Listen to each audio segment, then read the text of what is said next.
Hello guys, कैसे हो आप लोग। आई होप आप सब लोग बढ़िया होंगे। ठीक है, चलो स्टार्ट करते हैं। आज हम regulation of blood glucose. May be आज का लेक्चर ना हम थोड़ा लेट अपलोड कर पाएँ बिकॉज यहाँ पे लाइट नहीं आ रही, कब तक आएगी पता नहीं। ठीक है, तो देखना पड़ेगा कि थोड़ा दिक्कत रहती है इस साइड। ठीक है, तो फिर हम स्टार्ट करते हैं और ट्राई करेंगे जल्दी अपलोड कर दें रात तक। ठीक है, अदरवाइज़ थोड़ा बहुत लेट हो जाएगा, कोई बात नहीं। ठीक है, तो अब स्टार्ट करते हैं रेगुलेशन ऑफ ब्लड ग्लूकोज। कि हमारी बॉडी में हमने फूड का इंटेक किया तो ब्लड में ग्लूकोज का लेवल बढ़ गया। ठीक है, तो उसे कम कैसे करेंगे। अब मान लो हमने बहुत दिन तक खाना नहीं खाया, ठीक है, उस टाइम पे ग्लूकोज ब्लड में कम हो गया तो बढ़ाएगी कैसे बॉडी, है ना। दोनों चीज़ें होती हैं, हमने पढ़ भी रखा है ये कैसे बढ़ता है कैसे कम होता है, कब ग्लाइकोजन बनता है कब ग्लाइकोजन टूटता है। ठीक है, बट उसे रेगुलेट करने वाली चीज़ें है कौन, मास्टरमाइंड कौन है पीछे। ठीक है, वो हम समझ जाते हैं। तो कुछ नॉर्मल वैल्यू पहले सीख लो कि प्लाज्मा के अंदर, ब्लड के अंदर आपका ग्लूकोज कितना वाइज कितना रहता है। ठीक है ना। फास्टिंग, जब हमने रात भर खाना नहीं खाया तो उस टाइम पे जो ग्लूकोज की नॉर्मल वैल्यू होगी वो 70 से 100 110 मिलीग्राम पर डेसीलीटर। ठीक है, और जब मैंने खाना खा लिया, एब्जॉर्ब हो गया, पोस्ट मील खाना खाने के बाद तो कितना हो जाएगी वैल्यू, हल्की सी बढ़ जाएगी। ऑब्वियस सी बात है यार, खाना खाने के बाद ब्लड में ग्लूकोज का लेवल बढ़ जाएगा तो इसकी नॉर्मल वैल्यू 110 से 140 के बीच में रहती है मिलीग्राम पर डेसी। यूनिट बहुत इंपॉर्टेंट है। ठीक है, अब मैं बोलूँ मुझे पता नहीं, एक पेशेंट आया मेरे पास, उसे नहीं पता है उसने खाना कब खाया था, है ना, उसे नहीं पता उसे कब, इतना रैंडम है ना। एक सैंपल है मेरे पास, मुझे नहीं पता उसने खाना कब खाया था, तो मैंने करूँगा रैंडम प्लाज्मा ग्लूकोज, है ना। तो उसकी रेंज अगर 70 से 140 है ना, तो नॉर्मल बोलेंगे, रैंडम हो गया। लेकिन अगर मुझे पता है कि हाँ मैं फास्टिंग कर रहा हूँ तो रेंज इसके बीच में आनी चाहिए। हाँ, खाना खाने के बाद इसका ब्लड सैंपल लिया गया है तो इसकी रेंज यहाँ पे आनी चाहिए। ठीक है, तो मतलब कहने वाली बात इतनी सी है कि मैंने इतनी रेंज बताई। वैसे क्या बताया मैंने आपको, 70 टू 140 मिलीग्राम पर डेसीलीटर, है ना। मतलब कि इससे अगर ग्लूकोज ज़्यादा होगा, है ना, तो भी बॉडी में कुछ होगा कि इसको आप इससे कम कर देंगे। अगर ग्लूकोज का लेवल 70 से कम हो रहा है तो उसे बढ़ा भी देंगे। बॉडी के अंदर है मैकेनिज्म ऐसा। तो एक्चुअली हो क्या रहा है बॉडी के अंदर, इसे रेगुलेट, इतनी नैरो रेंज को, ग्लूकोज की इतनी कम रेंज है उसको मेंटेन कैसे कर रही है बॉडी। ठीक है, चलो अब देखते हैं। तो यार कुछ रास्ते होते हैं जिससे मैं उस ग्लूकोज को पाता हूँ और खर्च करता हूँ, सब पता है आपको। देखो जैसे कि ये देखो सोर्स, मैंने खाना खाया, है ना, वो एब्जॉर्ब हुआ तो बॉडी के अंदर, ब्लड के अंदर ग्लूकोज का लेवल बढ़ गया, है ना। तो ये सोर्स है, पहला सोर्स। अब मेरे बॉडी में लीवर वगैरह में क्या है, ग्लाइकोजन है। ग्लाइकोजन को तोड़ेंगे यानी कि ग्लाइकोजिनोलाइसिस, तो ग्लूकोज बढ़ जाएगा, है ना। या फिर ग्लाइकोनियोजेनेसिस, यानी कि ग्लूकोज को बनाना नॉन कार्बोहाइड्रेट सोर्स से। ये सब पढ़ा रखा है, ये लेक्चर नंबर 12 है। ये 12 क्यों है, बिकॉज इससे पहले आपको 11 लेक्चर की नॉलेज होनी चाहिए, दैट्स वाई इसका नंबर 12 नंबर पे आया है ना। ठीक है, तो मैंने क्या बोला कि ये सारी चीज़ें जो हैं, ये कहीं ना कहीं आपका ग्लूकोज का लेवल को इंक्रीज कर रहे हैं। ठीक है, चलो इंक्रीज कर रहे हैं ये लोग, कम कौन करेगा भाई, ग्लूकोज को तोड़ दो, है ना, पायरुवेट वगैरह में, उसे क्या बोलते हैं, ग्लाइकोलिसिस, है ना। ग्लूकोज को कन्वर्ट कर दो ग्लाइकोजन में, क्या बोलते हैं उसको, ग्लाइकोजेनेसिस, है ना। कलर थोड़ा चेंज करते हैं, है ना। अब मैंने क्या बोला, उस ग्लूकोज से कुछ लिपिड वगैरह बना लो, है ना, कुछ फैटी एसिड बना लो, तो क्या बोलोगे, लिपोजेनेसिस। उस ग्लूकोज को एचएमपी शंट, लास्ट लेक्चर यार ये देखो ग्लूकोज किसके अंदर खत्म हुआ, एचएमपी शंट के अंदर। तो आपने देखा कि ये कुछ यूटिलाइजेशन पॉइंट ऑफ व्यू से देख रहा हूँ कुछ बातें, और ये मुझे सोर्स हैं। ठीक है, तो इनको रेगुलेट कैसे करेंगे। ठीक है, अब देखो, अब मैं क्या बोल रहा हूँ, मेरी बात समझना। नॉर्मल ब्लड ग्लूकोज की लेवल कितना है, 70 टू 140 मिलीग्राम पर डेसीलीटर। ठीक है, 1 मिनट देना मुझे। ठीक है, चलो स्टार्ट करते हैं फिर से, कोई आ गया था, थोड़ा सा पॉज करा मैंने। हाँ, तो मैं क्या बोल रहा, कहाँ पे थे हम लोग, यहाँ पे थे कि जो आपका जो ये ब्लड का नॉर्मल रेंज है कितना है, 70 टू 140। अब मान लो किसी वजह से 140 से वैल्यू ऊपर बढ़ रही है, हमने बहुत सारा खाना खाया, या फिर वैल्यू 140 है, ठीक है, तो उस टाइम पे हार्मोन निकलता है इंसुलिन, जो ग्लूकोज का लेवल कम करता है। कैसे निकलेगा इंसुलिन वो मैं बताऊंगा, लेकिन पता है ना हम लोगों को इंसुलिन कहाँ से निकलता है, पैनक्रियाज से। कौन से सेल से, beta cells of islets of Langerhans, पता है ना हम लोगों को थोड़ी सी नॉलेज। ठीक है, तो ये क्या करेगा, उस ग्लूकोज के लेवल को कम करेगा। ये बस ये चाहता है ग्लूकोज के लेवल को कम करे। तो आप खुद सोचो ये ग्लूकोज के लेवल, इंसुलिन ग्लूकोज के लेवल को कम करना चाहता है। तो मुझे बताओ वो ये वाली स्टेप को करेगा प्रमोट या फिर ये वाली स्टेप को करेगा प्रमोट? आप खुद सोचो। आप बोलोगे ये वाले स्टेप को करेगा प्रमोट और बोलेगा इन्हें रुकेगा, इन्हें स्टॉप करेगा, है ना। देखो ना, ये वाले स्टेप ही तो कर रहे हैं, ग्लूकोज को ख़त्म कर रहे हैं। तो जो इंसुलिन होगा वो कहीं ना कहीं इन स्टेप्स को क्या कर रहा होगा, इन स्टेप को प्रमोट कर रहा होगा, रेगुलेट कर रहा होगा। ठीक है, तो इसलिए बोलते हैं इसको हाइपोग्लाइसेमिक। इंसुलिन कैसा हार्मोन हो गया? हाइपोग्लाइसेमिक, कि ग्लूकोज के लेवल को वो कम करेगा, हाइपोग्लाइसेमिक। ठीक है, अब आते हैं हाइपरग्लाइसेमिक पे। हाइपरग्लाइसेमिक यानी कि जो बढ़ाएंगे, तो अकेले सारे के सारे glucagon, epinephrine, cortisol, growth hormone, है ना, पता नहीं कहाँ से निकलते हैं ये, एड्रेनल कॉर्टेक्स वगैरह सुना है। और ये क्या ACTH, थायरोक्सिन थायराइड से, ग्रोथ हार्मोन पिट्यूटरी से, एड्रेनल। ठीक है, समझ में हमको आ रहा है। बाकी हार्मोन चैप्टर में देख लेंगे, बट पता तो है ही आप लोगों को। तो ये सारे लोग क्या करेंगे, ये सारे लोग ब्लड में ग्लूकोज का लेवल को बढ़ाएंगे। भाई ब्लड में ग्लूकोज लेवल बढ़े, यानी कहीं ना कहीं ये लोग इस स्टेप को प्रमोट करेंगे और इन स्टेप को रोकेंगे। समझ में आ रहा है?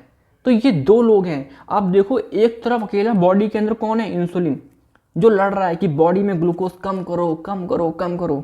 बाकी देखो पूरा झुंड है एक तरीके से, जो बॉडी के अंदर ग्लूकोज को बढ़ा रहा है। समझ में आ रहा है क्या? That's why this called as hyperglycaemic, क्योंकि ये बॉडी में ग्लूकोज का लेवल बढ़ाता है ना। ग्लूकागॉन ये सब क्या है? हाइपरग्लाइसेमिक है। और ये क्या आपका हाइपोग्लाइसेमिक है। इंसुलिन क्या आपका? हाइपोग्लाइसेमिक है। ठीक है, कम करता है ग्लूकोज को। चलो समझते हैं। अब हम समझते हैं कि करके इंसुलिन का काम समझ में आ गया। इंसुलिन क्या करेगा बताओ? इंसुलिन क्या करेगा? ब्लड में ग्लूकोज का लेवल कम करेगा। ठीक है, चलो समझते हैं। अब होता क्या है, मान लो ये इंसुलिन का एक बीटा सेल है। क्या है ये? बीटा सेल है, सॉरी पैंक्रियास का एक बीटा सेल है। ठीक है, अब क्या हुआ, बॉडी के अंदर ग्लूकोज आया, है ना। तो ग्लूकोज यहाँ पे होता है रिसेप्टर, कौन सा? GLUT2, जो ग्लूकोज को अंदर डालता है। अब जो GLUT2 है वो क्या है, उसे इंसुलिन से फर्क नहीं पड़ता है, ग्लूकोज अपने आप अंदर आ जाएगा। ठीक है, फर्स्ट लेक्चर, हर लेक्चर की इंपॉर्टेंस आपको फील नजर आएगी इस लेक्चर में। ठीक है, अब मैंने क्या बोला, ये ग्लूकोज आया, ग्लूकोज से क्या बनता है? ग्लूकोज 6 फॉस्फेट, है ना। पूरी ग्लाइकोलिसिस होती है, पूरी TCA वगैरह होती है ना, लिंक रिएक्शन होने के साथ। और फिर क्या होता है, आपके बहुत सारे ATP बनते हैं। क्या बनते हैं? बहुत सारे ATP बनते हैं। मैं फिर से लिख रहा हूँ, बहुत सारे क्या बनते हैं? ATP बनते हैं। और जैसे ये ATP बनते हैं हमारी बीटा सेल्स के अंदर, तो यहाँ पे एक पंप होता है ATP सेंसिटिव पोटेशियम चैनल। मतलब ATP ज़्यादा होंगी तो ये पंप बंद हो जाएगा। मतलब ये पोटेशियम जो चैनल था, पोटेशियम का जो आना जाना था वो बंद हो गया। तो क्या हो जाएगा, जो ये मेम्ब्रेन है वो कैसी हो जाएगी? डीपोलराइज्ड, है ना। हम पढ़ेंगे पोलराइज्ड, डीपोलराइज्ड, ठीक है ना। तो ये डीपोलराइज्ड हुई, जिस वजह से जो वोल्टेज गेटेड है कैल्शियम चैनल खुल गए। मेम्ब्रेन में कुछ पोलरिटी चेंज हुई, तो उससे ये वाले चैनल खुल गए। कौन से वाले? कैल्शियम गेटेड वोल्टेज चैनल खुल गए और कैल्शियम बाहर आया। ठीक है, और कैल्शियम ने अंदर जो छुपा ये इंसुलिन है इसको बाहर निकाला। अब आपने पढ़ा होगा कि इंसुलिन की चेन होती है, ऐसे होती है, A एक्टिव चेन, एक B होती है, बीच में जोड़ते हैं C, इसे बोलते A चेन, ये B चेन, ये C चेन बीच में। इस इंसुलिन को बोलते हैं प्रो इंसुलिन। क्या बोलते हैं? Pro insulin. क्या ये एक्टिव इंसुलिन है क्या? नहीं। ये जब एक्टिव होता है तो A चेन और B चेन आपस में सल्फेट बॉन्ड, ठीक है, बना लेते हैं, AB, है ना, AB, और C अलग हो गई। अब जो ये वाली चीज़ है ये क्या है? ये इंसुलिन है, एक्टिव इंसुलिन है। ठीक है, तो जब हमारे ब्लड में चीज़ निकलेगी तो आप देखोगे कि इंसुलिन तो निकल रही है, लेकिन साथ में C पेप्टाइड भी निकल रहा है। आप देख रहे हो कि C पेप्टाइड भी निकल रहा है, आपने पढ़ा होगा यार बायोटेक्नोलॉजी वगैरह में। ठीक है, ये C पेप्टाइड भी निकल रहा है। तो चलो समझ को आ रहा है, इसकी अगली इंपॉर्टेंस है, इससे हम पता लगाते हैं, C पेप्टाइड से पता लगाते हैं कि ब्लड में इंसुलिन कितना निकल रहा है। ठीक है, चलो देखेंगे। तो अगर समझने वाली बात इतनी सी है कि ब्लड में ग्लूकोज आया, वो पैंक्रियास के अंदर चला गया GLUT2 के माध्यम से। ठीक है, और उसने कुछ प्रोसेस कराई, मैंने समझाया आपको यहाँ पे, और उसने फिर इंसुलिन को ब्लड में निकाल दिया। इंसुलिन क्या करेगा, मैंने पढ़ाया था आपको GLUT12, एक सेकेंड लेके चलता हूँ, चलो एक सेकेंड। 1 मिनट लगेगा। पहला लेक्चर, हाँ ये देखो, GLUT4 देख रहे हो, ग्लूकोज ट्रांसपोर्टर, इंसुलिन डिपेंडेंट, कहाँ प्रेजेंट होता है, adipose tissues, cardiac muscle, skeletal muscles. यानी कि इंसुलिन होगा तो ही ग्लूकोज ब्लड से इन सेल्स के अंदर जाएगा, क्योंकि ये वाला कैसा है, GLUT2 कैसा है, इंसुलिन डिपेंडेंट है, ठीक है। लेकिन जो GLUT4 जो है इंसुलिन डिपेंडेंट है, लेकिन GLUT2 कैसा था, कोई फर्क नहीं पड़ता इंसुलिन से उसको, ठीक है। तो यहाँ से आपने देखा, आपने क्या देखा, एक सेकेंड, आप लोगों ने क्या देखा कि GLUT4 एक्टिव हो गया, क्यों, क्योंकि इंसुलिन निकल गए। वापस आते हैं एक बार, हाँ देखो, इंसुलिन आया तो GLUT4 एक्टिवेट हो गया, और उसने क्या करा, उसने ग्लूकोज को एंट्री दे दी, किसके अंदर, कार्डिक मसल, स्केलेटल मसल्स वगैरह के अंदर दे दी, ठीक है। और ये क्या क्या प्रमोट कराएगा, सोचो, इंसुलिन ग्लूकोज का लेवल कम करता है, तो मैं बोल सकता हूँ ग्लाइकोजन को बनाएगा। तो ये ग्लाइकोजन किससे मिलके बनता है, ग्लूकोज से, तो ग्लूकोज किस में कन्वर्ट हो जाएगा, ग्लाइकोजन में, तो ग्लूकोज कम हो जाएगा, ठीक है। ग्लाइकोलिसिस में क्या होता है, ग्लूकोज टूटता है, खत्म होता है ग्लूकोज, तो ठीक है, ये भी बढ़ाएगा, इंसुलिन प्रमोट कराएगा।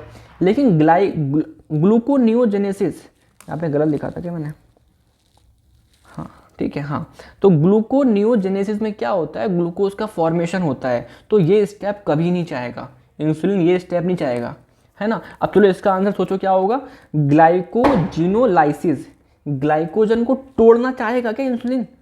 आप बोलोगे ग्लाइकोजन को तोड़ना, यानी ग्लाइकोजन टूटेगा तो ग्लूकोज बनेगा, नहीं नहीं नहीं नहीं, इंसुलिन बोलता है ग्लूकोज नहीं बनना चाहिए, यानी कि इस स्टेप को भी रोकना चाहेगा। समझ में आ रहा है क्या, ये बहुत कॉमन सेंस है यार, आना चाहिए। चलो अब देखते हैं इंसुलिन कैसे काम करता है ना। ये तो हमने देख लिया कि इंसुलिन निकलता कैसे है, और हल्का सा ओवरव्यू देख लिया। अब एक्चुअली देखते हैं क्या होगा। इंसुलिन क्या करेगा, एक एक्टिव करेगा एंजाइम को, है ना, मैकेनिज्म होता है वो, उसको देखें, अभी समझ लो, एक फॉस्फोडाइस्ट्रेस को एक्टिवेट करा, ये मैं पढ़ा चुका हूँ पहले भी, फॉस्फोडाइस्ट्रेस एंजाइम को एक्टिव करा। उसने क्या करा, साइक्लिक AMP को कन्वर्ट कर दिया 5 प्राइम AMP में, यानी कि साइक्लिक AMP की वैल्यू कम हो गई। आप खुद सोचो ना यार, ये स्टेप बहुत तेज आगे बढ़ रहा है, क्योंकि ये एंजाइम, एक सेकेंड, ये एंजाइम एक्टिव हो गया है, ठीक है। तो साइक्लिक AMP जब कम हो गया, तो एक चीज़ होती है हमारे पास, प्रोटीन काइनेज, एक एंजाइम है, वो क्या हो जाएगा आपका, इनएक्टिव। क्यों, क्योंकि वो साइक्लिक AMP के ऊपर डिपेंड करता है, ठीक है। तो ये प्रोटीन काइनेज इनएक्टिव हो गया। अब प्रोटीन काइनेज का काम क्या होता है, फॉस्फेट लगाना। अब लेकिन ये इनएक्टिव है, तो ये इसमें से भी फॉस्फेट को हटा देगा, इस एंजाइम में से भी फॉस्फेट को हटा देगा, ठीक है। 1 मिनट रुको, बहुत लोग आ रहे, चलो ठीक है यार, बहुत आज लाइट नहीं है ना यार अभी, इसलिए बहुत लोग आ रहे हैं अभी, ठीक है। हाँ तो मैं क्या बोल रहा हूँ आप लोगों से, उतना बन भी नहीं रहा पढ़ा था, लेकिन ठीक है मैं पढ़ाऊँगा। हाँ तो मैंने क्या बोला आपसे, प्रोटीन काइनेज इनएक्टिव हो गया, क्यों, क्योंकि साइक्लिक AMP कम है। अब ये इनएक्टिव हो गया तो ढंग से फॉस्फेट नहीं लगा पाएगा, यानी कि इस वाले एंजाइम से भी फॉस्फेट हट जाएगा, और इस वाले एंजाइम से भी फॉस्फेट हट जाएगा, है ना। अब मज़े की बात क्या है, इसको फॉस्फेट से प्यार है ना, और इसको फॉस्फेट से नफरत है। तो बताओ किसके लिए अच्छा हुआ, आप बोलोगे इसको फॉस्फेट, ग्लाइकोजन सिंथेस को फॉस्फेट से नफरत है, और फॉस्फेट हट भी रहा है, तो इसका मतलब ये एक्टिव हो गया। अब मुझे बताओ ग्लाइकोजन सिंथेस किस रिएक्शन में एंजाइम आता है, सोचो। आप बोलोगे ग्लाइकोजन सिंथेस, ये तो ग्लाइकोजन बनाने में काम आता है, यानी कि ग्लूकोज से क्या बनता है, ग्लाइकोजन, तो ये स्टेप एक्टिव हो जाएगा। आप देख रहे हो ग्लाइकोजन कैसे कम हो, ग्लूकोज कैसे कम हो गया। अब ग्लाइकोजन फॉस्फोरिलेज, नाम में ही आ रहा है फॉस्फेट, इसको प्यार है फॉस्फेट से, बट हो क्या रहा है, फॉस्फेट हट रहा है, यानी कि ये खराब हो गया, ये एंजाइम इनएक्टिव हो गया। अब ये एंजाइम कहाँ आता है, जब मैं ग्लाइकोजन को कन्वर्ट करता हूँ ग्लूकोज में, तो यानी कि ये स्टेप नहीं हो पाएगा, क्योंकि ये एंजाइम इनएक्टिव हो गया। समझ में आ रहा है क्या, कुछ एंजाइम फॉस्फेट से खुश होते हैं, कुछ एंजाइम फॉस्फेट से दुखी होते हैं, ठीक है। आगे देखते हैं।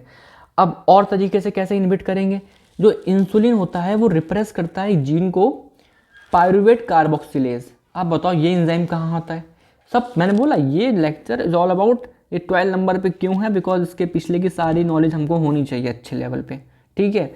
पायरुवेट कार्बोक्सिलेज कौन सी बात है, ग्लूकोनियोजेनेसिस पढ़ना जाके, है ना। तो इसको वो रिप्रेस कर रहा है, यानी कि वो इनहिबिट कर रहा है ग्लूकोनियोजेनेसिस को, वो इनहिबिट कर रहा है ग्लूकोनियोजेनेसिस को। और जब मैंने पढ़ाया हो ग्लाइकोलिसिस, तो इंसुलिन आपका हेक्सोकाइनेज, इस फॉस्फोफैक्टोकाइनेज 2, पायरुवेट काइनेज पढ़ना, ग्लाइकोलिसिस को प्रमोट करेंगे, एक्टिवेट करेंगे। इंसुलिन को एक्टिवेट करता है। क्यों कर रहा है इंसुलिन, क्योंकि ये स्टेप ग्लूकोज को कम करता है, ग्लूकोज को कम करता है, ठीक है। तो इसका मतलब इसको बढ़ावा देगा ये इंसुलिन, हर उसको साथ देगा जो ग्लूकोज का लेवल कम करे, हर उसका दोस्त बनेगा जो ग्लूकोज को लेवल कम करे, ठीक है। अब देखते हैं ग्लूकागॉन या फिर इमरजेंसी कंडीशन यानी कि एपिनेफ्रिन वगैरह कैसे कम करते हैं। ये मैंने पहले पढ़ा रखा है, फिर देख लो एक बार। तो देखो क्या है, कलर चेंज करते हैं। यहाँ पे देखो क्या होता है, हाँ एक सेकेंड, यहाँ पे क्या ग्लूकागॉन है ना, और क्या है ईपीसी एपिनेफ्रिन। क्या है एपिनेफ्रिन, कब निकलता है ये, इमरजेंसी कंडीशन में। आप खुद सोचो, इमरजेंसी कंडीशन में आप चाहोगे आपकी बॉडी के अंदर ग्लूकोज बने या ना बने, बिल्कुल चाहोगे ग्लूकोज बने, बिल्कुल चाहोगे, because glucose is source of energy, है ना, ठीक है। अब क्या हुआ, ग्लूकागॉन वगैरह कहाँ लगे, रिसेप्टर पे लगे। कौन सा है, जी प्रोटीन कपल रिसेप्टर, ठीक है, जिसने एक्टिव करा किसको, जीटीपी को एक्टिवेट करा, जो जाके एक्टिवेट किसे करेगा, एडेनाइल साइक्लेज को। और जो जाके ये एंजाइम एक्टिवेट हो गया ना, तो ये एटीपी में से क्या बना देगा, साइक्लिक एएमपी, है ना, साइक्लिक एएमपी। इसको मैं रफ कर रहा हूँ अभी, ठीक है। अभी देखो मैं क्या बोल रहा हूँ, ये एंजाइम एटीपी में से क्या बना, साइक्लिक एएमपी, ठीक है। यानी कि साइक्लिक एएमपी का लेवल बढ़ गया, है ना। पिछले वाले में देखो क्या हो रहा था, पिछले वाले में इंसुलिन इसके आगे वाला स्टेप को एक्टिवेट कर रहा था, यानी कि इंसुलिन इसके आगे वाले स्टेप यानी कि इसको एक्टिवेट कर रहा था फॉस्फोडाइस्ट्रेस की मदद से, इंसुलिन, है ना, इंसुलिन। तो क्या हो रहा, साइक्लिक एएमपी खत्म हो रहा था, लेकिन अब क्या हो रहा है, एटीपी एक्टिवेट हो रहा है in the presence of adenyl cyclase, तो साइक्लिक एएमपी बढ़ गया। अब साइक्लिक एएमपी बढ़ गया तो ये एंजाइम खुश हुआ, हाँ अब मैं एक्टिव हो गया, ठीक है। अब वो क्या करेगा, फॉस्फेट लगा देगा। आप खुद सोचो, ग्लाइकोजन फॉस्फोरिलेज को फॉस्फेट से प्यार था और फॉस्फेट लगा दिए तो एक्टिव हो जाएगा। और ग्लाइकोजन सिंथेस को फॉस्फेट से प्यार नहीं था, लेकिन फॉस्फेट लगा दिए यहाँ पे, तो ये इनएक्टिव हो जाएगा। अब ग्लाइकोजन सिंथेस क्या काम करता है बताओ, ग्लूकोज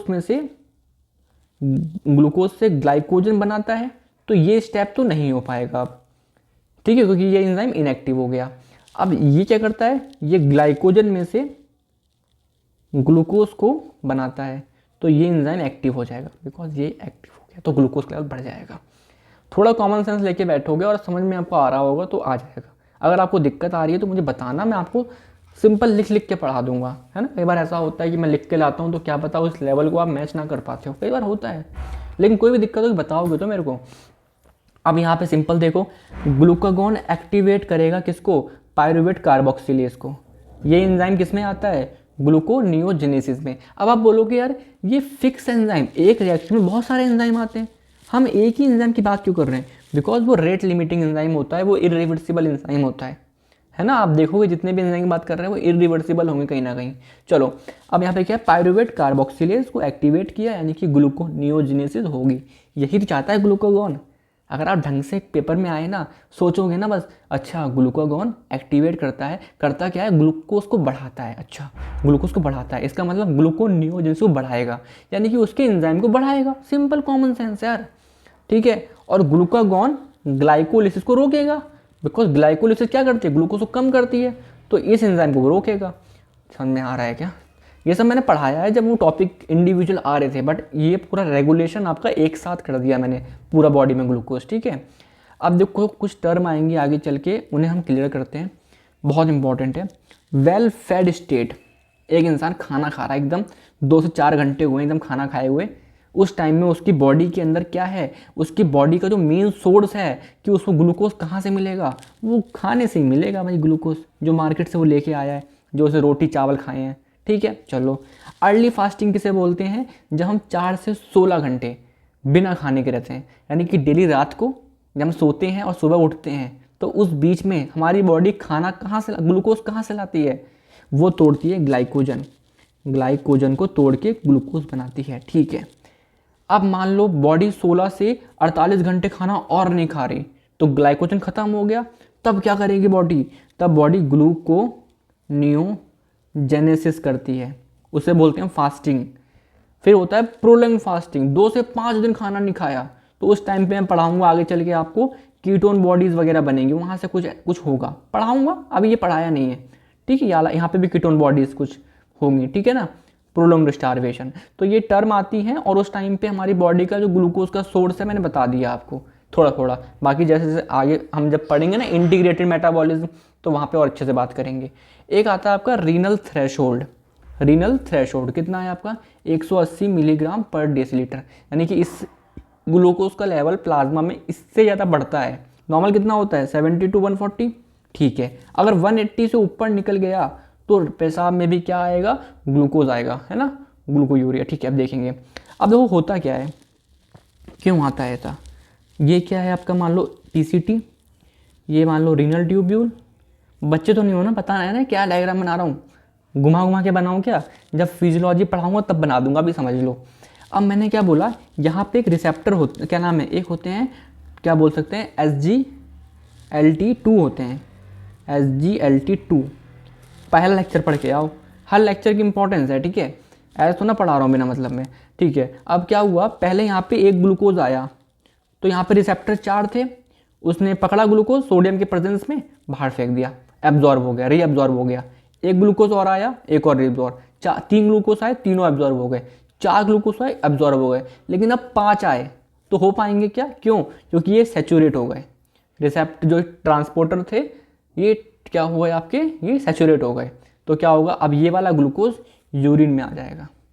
तो ये सिंपल मैंने 2-3 के एग्जाम्पल के फॉर्म बताए, तो यहाँ पे आप वैल्यू समझो कि 180 के ऊपर क्यों आ जाता है, बिकॉज सारे के सारे SGLT2 आपके फुलफिल हो जाते हैं, सैचुरेट हो जाते हैं। समझ में आ रहा है क्या। ठीक है, चलो, तो आपको मैंने बता दिया। अब देखो क्या होता है, कुछ कंडीशन में ग्लूकोज का लेवल बढ़ जाता है, जैसे हम बोलेंगे डायबिटीज़ मेलिटस, है ना, हाइपरपिट्यूटरिज्म। ठीक है, वो सब देखेंगे। ठीक है, अभी आगे चल के देखें। अगला लेक्चर हमारा डायबिटीज़ के ऊपर होगा, one of the most important lecture. Please उसको आराम से समझना, देखना। ठीक है, और ये लेक्चर आपको समझ में आया तो मुझे बताना। ठीक है, थोड़ा दिक्कत में बना रहा हूँ, आज अंधेरा भी 10 है, तो शायद उस लेवल पे नहीं पढ़ा पा रहा हूँ, बट अगेन मैंने पढ़ा दिया। अगर कोई भी दिक्कत आपको रह रही हो तो मुझे प्लीज़ बताना कि हाँ ये दिक्कत आई, तो मैं उसको रेक्टिफाई कर दूंगा। ठीक है, चलिए, थैंक यू, बाय।